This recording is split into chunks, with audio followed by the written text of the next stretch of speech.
You who are not otherwise busy, come on over to this part of the room. The nice thing about having a big, large room, there's room for lots of people, and it takes a little bit of help to make sure everybody can hear. Well, thank you very much for everyone who shared part of your evening with us tonight. On behalf of myself, David Eastman, and Alaska Conservative Leadership, and the gentleman sitting next to me, we want to thank you very much for being here and for your support and your encouragement. Very nice to be able to talk to each of you, and if I haven't had a chance to talk to you yet, please grab me because I don't want to miss that opportunity. So believe it or not, this would be my first actual political fundraiser that I've hosted. Been about 4 years being elected, and I've managed to hold off on holding any of those political fundraisers, but it had to happen sooner or later, so thank you for being here. First one.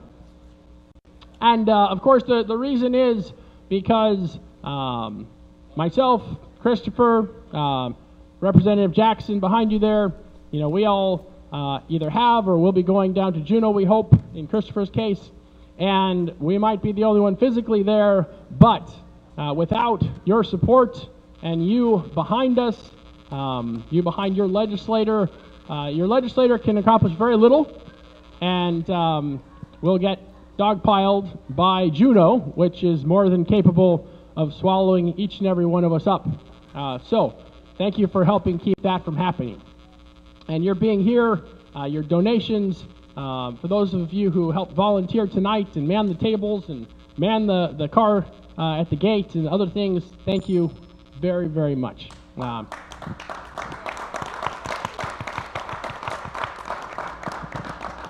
There's no podium here for a reason. One, because we're in a hangar, and that would be odd. And the other reason is because those of you who I'm looking at, you are the reason that we have these events. You are what will make the difference here in Wasilla and then also down in Juneau. And we want you to know that. I want you to know that. I've seen that happen many, many times. And I know that without your active involvement and encouragement, helping us toe the line when we need to, that we will not be able to be so nearly successful or effective as legislators. So just a brief update.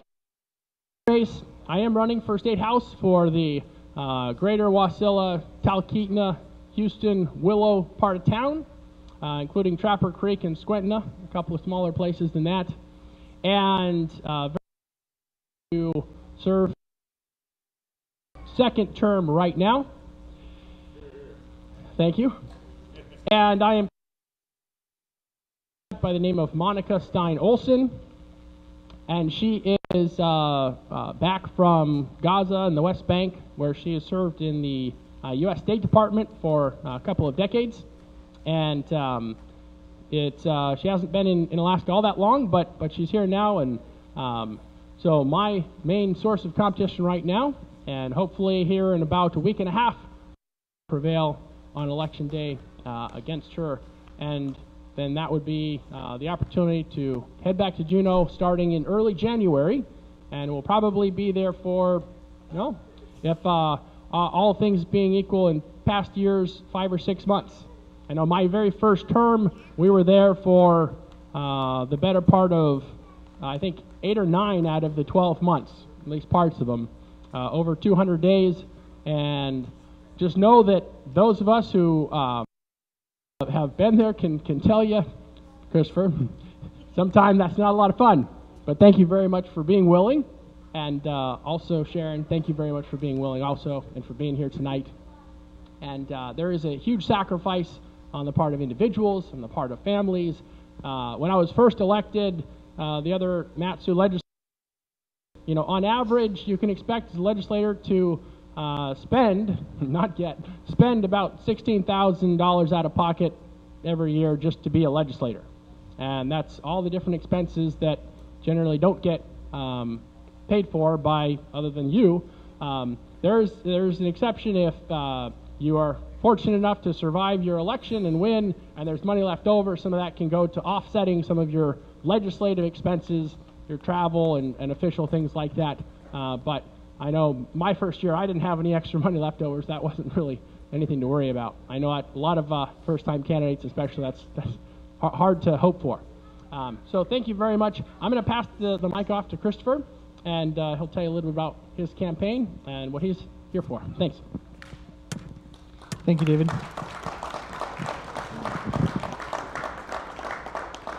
I want to thank you all for coming. For those of you who don't know me, I do have a brochure. You can come talk to me if I haven't got to shake your hand and say hi yet.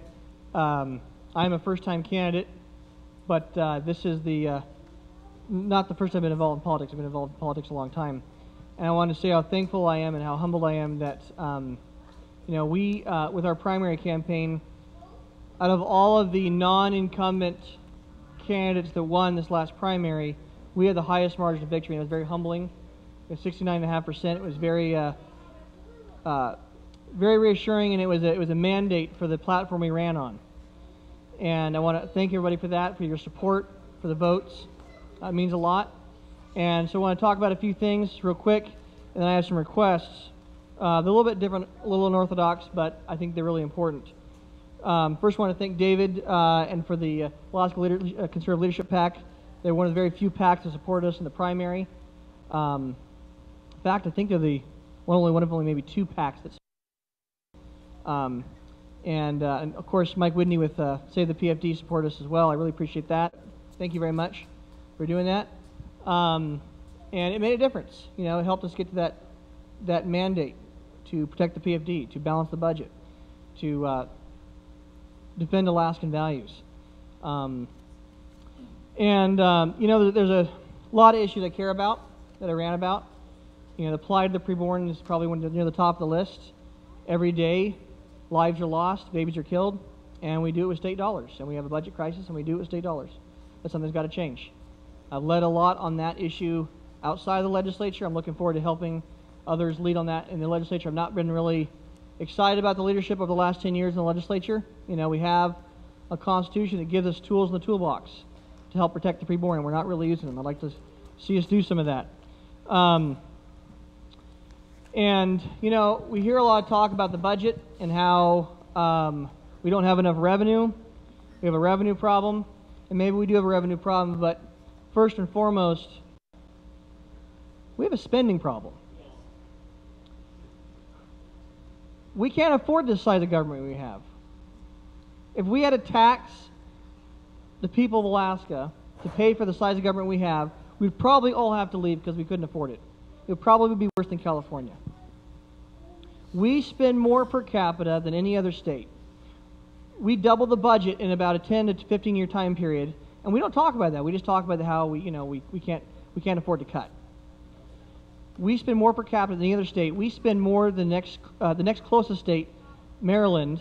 We spend 25% more per capita than they do. And we're number one.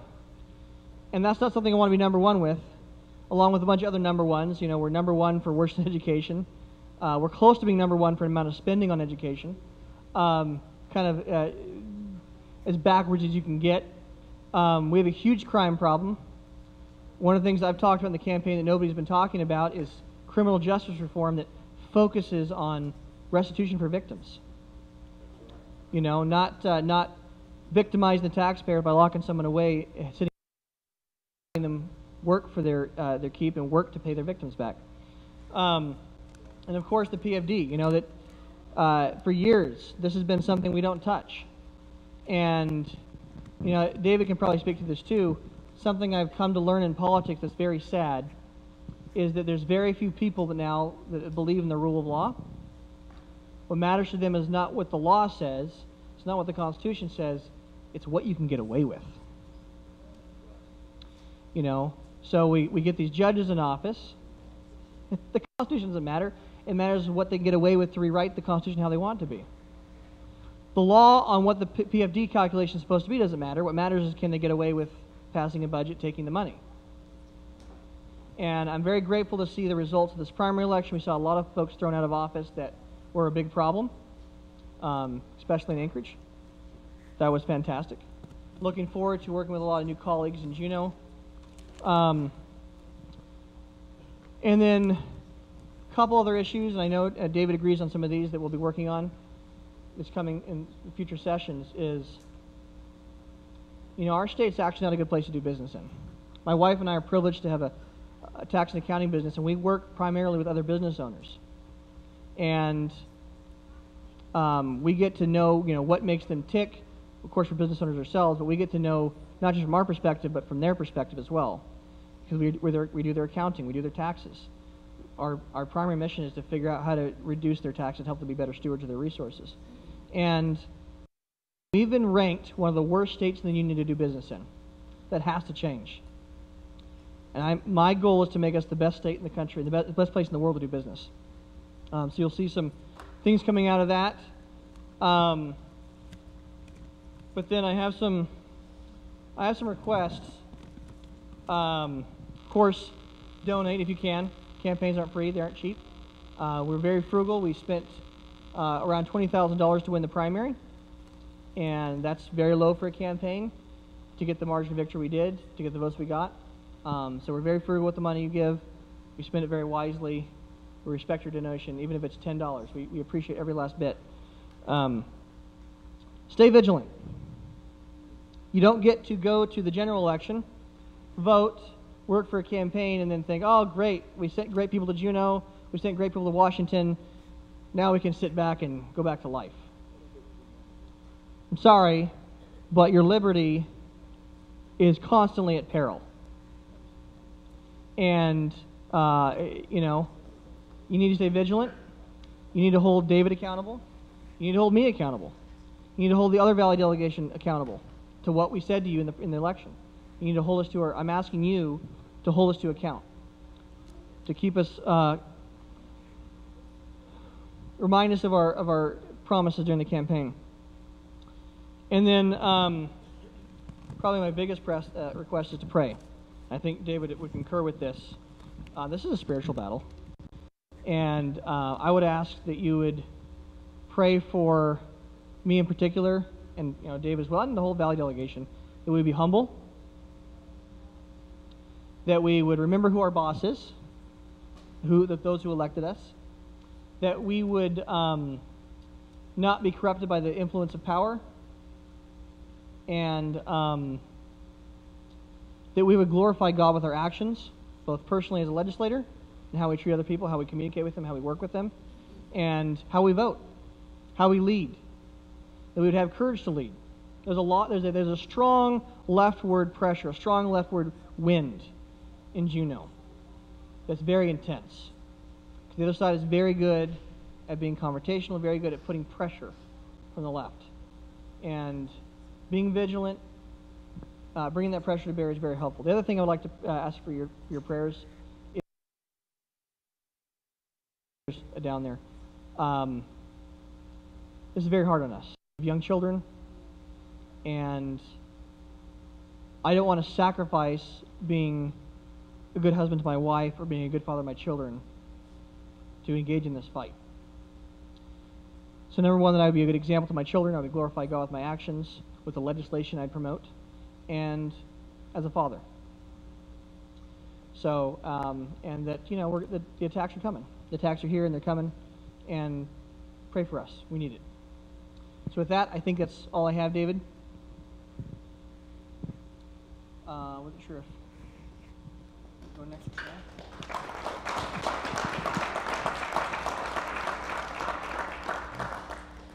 All right, and I will, in a minute, say a few words about Alaska Conservative Leadership and introduce you to that organization. Before that, though, we have who is here with us, and I'd like to call her up to come talk with us for a minute. It's been a privilege to serve with Sharon in the legislature for the last 2 years in the State House, and I know Sharon has been on the front lines. She knows how it works, how it doesn't a lot of the time, and I really value and appreciate her perspective, so thank you, Sharon. Thank you, David. I would like to thank the Dietz family for hosting this venue this evening. It's beautiful to see you all here. I want to remind you of something. Despite what things look like, Alaska is a great place to do. This is a great place to do.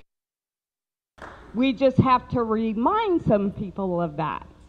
And speaking of business, I'm honored and privileged to know Alaska. Businesses that will serve the people, heal some situations that we need to take care of, and they're going to hire over 100 local residents here. So, and I'm working on bringing more.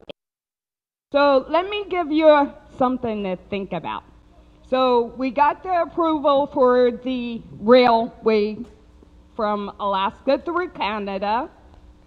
Big hoo-ha, right?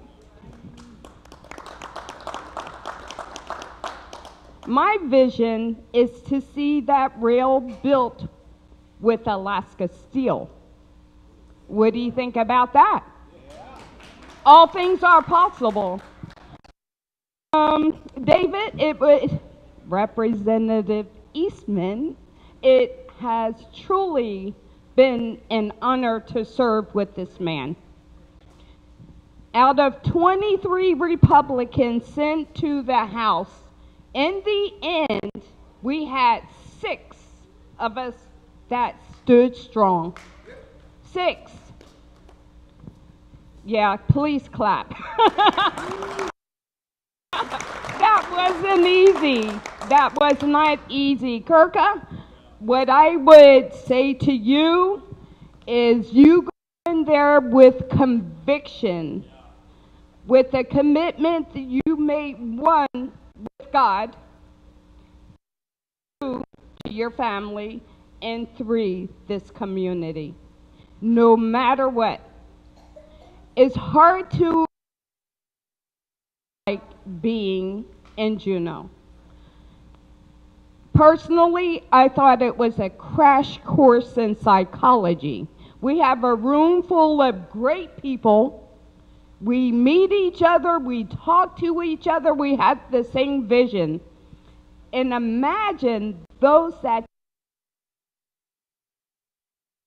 let you down on that House floor. So it's not easy. It is a sacrifice worth making, right? We're here to serve. We're here to serve.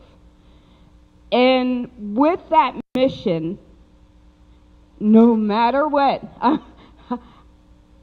I guess I will write a book because, like, it's amazing. But you know what? We all in this room knows who has the victory. God has the victory. We know how the story is going to end, but we must stay convicted to the promises that we make. And Kurka, the way I was able to preserve my heart and love everyone, I'm known for loving everyone, is the God that dwells in you, right? I love that. No matter what.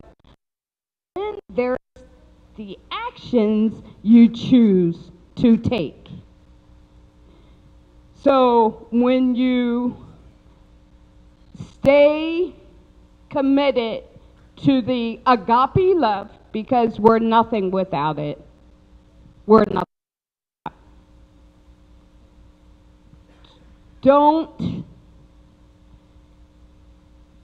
Don't be discouraged, is what I have to say.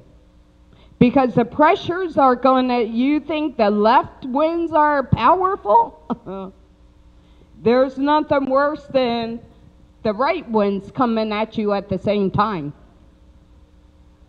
And then you have what you were sent to do, which is be loyal and work for the people.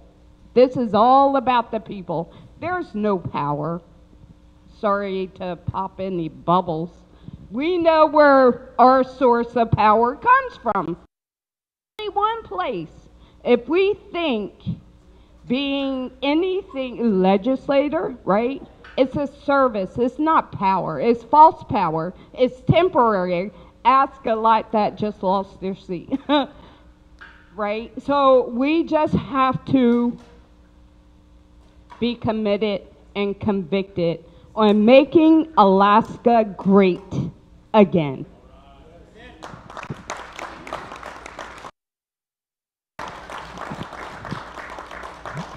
Thank you so very much, Sharon. And if we get called back into a special session, look forward to heading out of Juneau again with you, even though I'd really rather not. But yes, sometimes that happens too. You know, my first year as a legislator, I lost track of special sessions. We had either 3 or 4 that year. I think it was 4. And we generally tend to average 3 or 4 in most of the last 3 years. This year, of course, COVID-19, a little bit of an exception. So one of the sponsors of this event is the Alaska Conservative Leadership, and we're privileged to endorse legislators like Sharon. Unfortunately, not all of our endorsed candidates won election. Cristopher was one that did, so we're very grateful for that.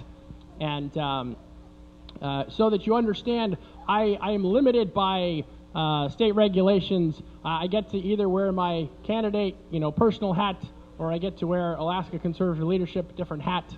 The two, there's a big firewall between the two, so if I want to go and help Christopher Kurka, you know, in his race, you know, I have to set my campaign off to the side, and campaign dollars go one way, and Alaska Conservative Leadership gets to fill the gap. And the reason that it exists in the first place is because there is a huge gap in this state, and I'll give you just a couple of tidbit examples. So the very first year that we formed was my first year in office, and there was a ballot measure. Some of you might remember. It was the automatic voter registration ballot measure. We're going to create a new government program, $300,000, you know, off the beginning, and it's now in the several millions of dollars that this new program, which the people passed at the ballot box, one at the time. And all the money that was going into that program was all from the left or Democrat causes. The Democrat Party was behind it, and there really was no organized effort at all against it. There was really no one, other than individuals maybe, you know, speaking, you know, one-offs. And so Alaska Conservative Leadership, you know, filled the gap there. We put out just a very small amount of ads opposing that, but you know, it was helping to fill that gap because really there wasn't anyone else saying it. And it was obviously a bad choice. Unfortunately, we didn't have the resources to get the word out to know how bad of a choice it was, and it passed, and now we're stuck with it. But we can't expect that, you know, there's always going to be someone to like that. You can't say, well, oh, the Republican Party, they'll take care of it, because sometimes they're not in a position to do that, or they've got other priorities, and that was one case where they did. You know, another example, which I'm intimately familiar with, having been involved in the Republican Party for a number of years and having served on the state board and those types of things. 2 years ago, the last election, there was a little over $20,000 that the Republican Party spent protecting less conservative Republican candidates against more conservative Republican candidates in the Republican primary.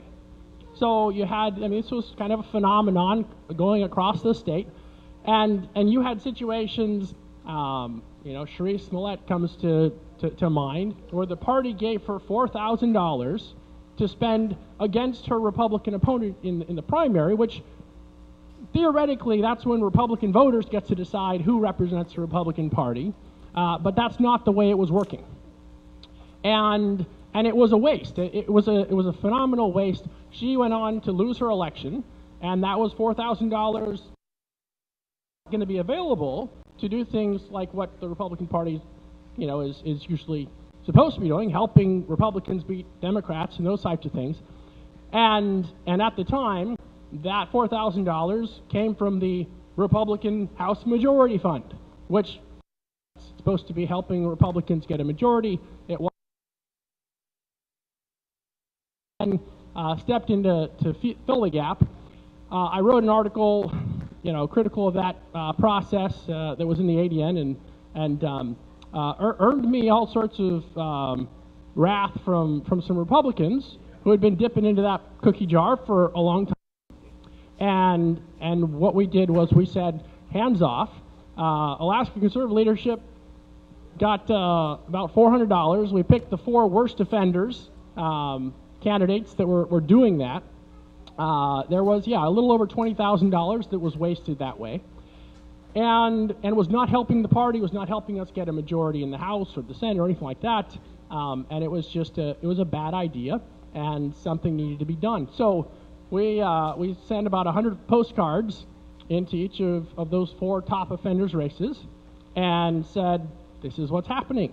This is where they're getting their money from the Republican Party to beat up on Republican candidates. And in this case, the candidates who are more comfortable in the Republican Party were the ones getting beat up on. The ones that are more closely aligned with the Matsu, with the reform, with conservative values, are all, having to not just fight against an incumbent, which is hard enough, but an incumbent backed by a party and the money that's coming from that. We were able to make a difference. At some cost, because, like I said, there are some folks that really like that cookie jar. But if you look at the finance reporting from this year, so this is the next election cycle since then, how much money was used against conservative Republican candidates by the party? None. We went from over $20,000 in the last election to 0 in this election. And if you want to, mince details, there was some money from the Republican Party that went to Ron Gillum against Gary Knopp, who was the one that, voted to, in control of the State House. And that's exactly what the Republican majority fund should be used for, those kinds of situations. So I have no objection to that. I think it was absolutely great. Ron's another candidate that we have endorsed and are supporting, and was invited to be here tonight, but lives down on the peninsula, so I understand why he couldn't be here tonight. But that is the power of what can happen when just a few of us with just a few dollars and said, this has got to change. And so if you look at the results of the election in August, we had some very bad candidates who were very supportive of the Democrat Party, and were trying to do it wearing the Republican label. And fortunately for Alaska, they are no longer going to be in office next year. Yeah. And my thanks goes off to each of you who supported that effort. If you were able to donate, in this last election cycle, we had 5 candidates, including Sharon and Cristopher, that we were supporting. Not all of them won, unfortunately, as you know, but 3 of them did. And we'll hopefully get a chance to work with those folks in Juneau next year. We now have 6 candidates in the half that we're supporting, and any donations that you're making tonight can go towards some of those races. If we think we can make a difference, if it looks like there's something we can do, then we'll try and do with your help. So if you have any questions about what we're doing and why we're doing it, and why there needs to be an organization like Alaska Conservative Leadership right now, glad to answer your questions, glad to talk to you about all those things. It's something that I like to talk about, obviously. And if you have, if you see a need and no one's filling it, feel free to start your own organization. Feel free to fill that gap, because there are many gaps.